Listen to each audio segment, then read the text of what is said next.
नमस्कार।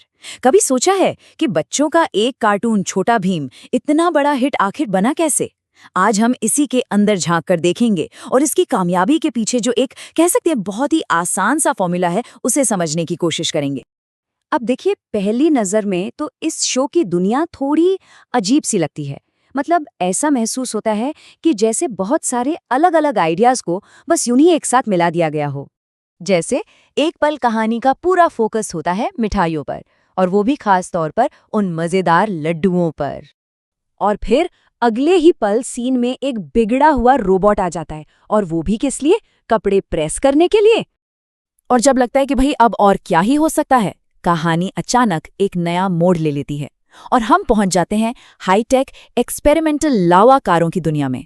और इस सब के बीच में अचानक हम एक मिशन पर निकल पड़ते हैं जिसमें कोई प्राचीन और बहुत ही शक्तिशाली अफ्रीकी ताबीज शामिल है। सुनने में ये सब कुछ पूरी तरह से बिखरा हुआ लगता है ना? लेकिन अगर बस थोड़ा सा ध्यान से देखें तो एक पैटर्न नजर आने लगता है। तो चलिए पता लगाते हैं कि वो पैटर्न आखिर है क्या। तो इसका राज इस बात में नहीं है कि कहानी में क्या हो रहा है, बल्कि इस बात में है कि वो कैसे हो रहा है।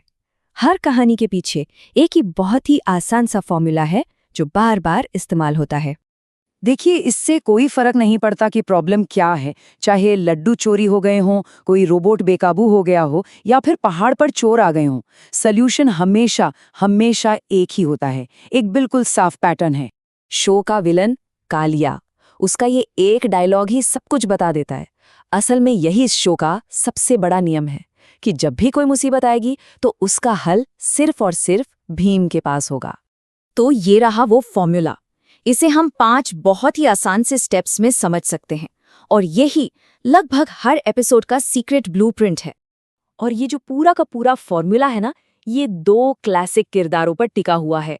एक तरफ है हमारा हीरो जो हर तरह से एकदम परफेक्ट है, और दूसरी तरफ है एक विलेन जो बड़े मजेदार तरीके से हमेशा नाकामयाब रहता है।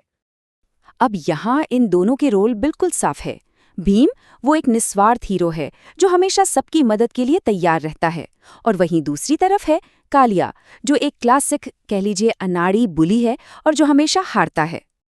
भीम को देखिए, वो हमेशा दयालु बना रहता है। वो चीजों को समझने की कोशिश करता है, यहाँ तक कि उस इंसान के साथ भी जिसने शायद कुछ गलत किया हो। और कालिया, खैर, वो तो अक्सर मजाक का पात्र बनता है। अरे यहाँ तक कि उसके अपने ही दोस्त उसकी बेवकूफ़ी पर उसका मजाक उड़ाते हैं।